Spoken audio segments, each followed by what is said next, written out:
HelpMeWithStats.com was used to create this tutorial that can help us understand individual mean distributions in the independent measures t-test. This visualization helps us understand two mean distributions that come from different sample sizes, and how these two distributions can be combined to create the distribution of the difference of the means that is used in an independent measures t-test. In this example, we've already calculated an estimated standard error of the first distribution to be 0.5. We'll call this first distribution the California distribution because the sample involves estimating the likelihood of an earthquake in California. The variance of this mean distribution is the square of the standard error, so the variance is 0.5 squared, which works out to 0.25. The variance is measured in squared units, and is indicated by green squares. Each green block in this display is equal to 0.25 squared units. Here is the second distribution called the USA mean distribution because the sample involves estimating the likelihood of an earthquake in the USA. The estimated standard error of the USA mean distribution is 1.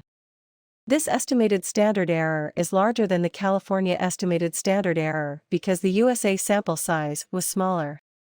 We've indicated the variance as green squares in the display, because variance is measured in squared units.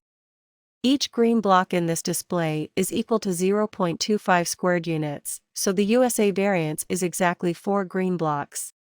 Let's look at the sum of the variances of the mean distributions. The sum of the variances of the mean distributions is 1 green block from the California mean distribution and the 4 green blocks from the USA mean distribution. The sum of the two mean variances is 5 green blocks.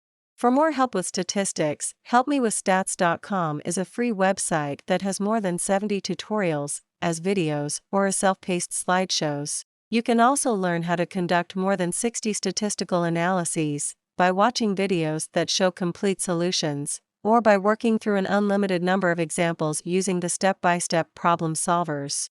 Finally, you can access a comprehensive stats textbook with more than 685 review questions.